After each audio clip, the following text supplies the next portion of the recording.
I'm Dr. Craig Farney. I'm Dr. Kyson Frank. And we're here to talk about mold. Ew. Since the dawn of man, we've always had the need for water. And with water comes the potential for mold growth. And so it's been a fight that's been going on for eons between our bodies, our immune systems, and the mold that grows in the environment. Mold's a great recycler. It takes organic material and it recycles it down into basic components to be used again by other plants and other animals as they grow. I don't care if you live on the top of the 5th Avenue penthouse or if you live in a cave somewhere else that you have water trickling through.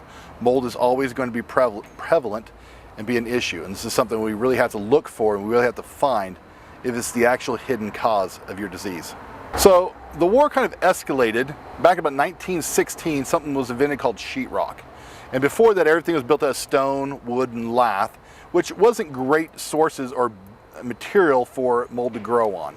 It needed a better medium than that, and sheetrock was invented. It wasn't very popular, it was considered very cheap, and it didn't really take on much customer base until after World War II, when there's a sudden huge growth in the housing market, and it was the easiest way to build houses very quickly and effectively, and so drywall became in favor. So by the 1970s, almost all construction was done with drywall. Now the thing about drywall is, as long as it stays dry, you still have a wall.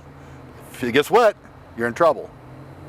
Drywall has paper on both sides, and the paper on the back is a little more rough. It's kind of almost like kindling for a fire. It's a perfect medium for mold to really take off and grow on. And this is why we're starting to see this stuff starting to build up. There's mold that's been hiding in houses for generations that's been kind of inert or it's just slightly growing there. And so it's something we really have to look into as we look into your health. So now I want to talk about sick building syndrome, or SBS. This is such a big issue that even architectural magazines and digests are actually talking about this issue with how they build buildings, because of the water damage, how water accumulates and creates mold. And these buildings that have been invested in with millions and millions of dollars are now actually buildings of mass destruction. These water damaged buildings can lead to all kinds of health issues for people working in these office environments. Some of the things that people understand is a lot of these different things can be brought in from home and propagated in these environments where the water is out of control or the moisture is not handled correctly. So like any day and age of humankind, water always has to be handled correctly, or else we can end up with a lot of dangerous mold. So when we deal with mold, we have to look at risk assessment. This basically is, even though you have maybe a minor exposure over prolonged periods of time, can have the same effect as a major exposure in a short period of time.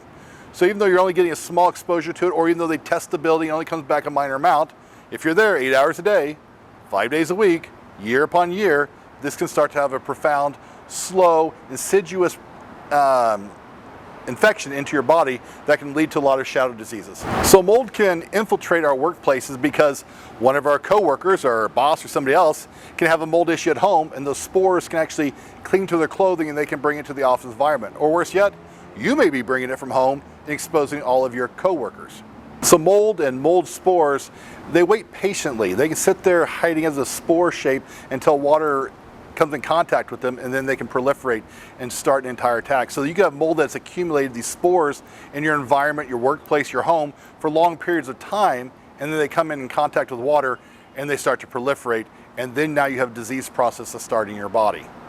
If anything that we've discussed today sounds familiar to you and you want to investigate further, please call us. We'd love to be your ally.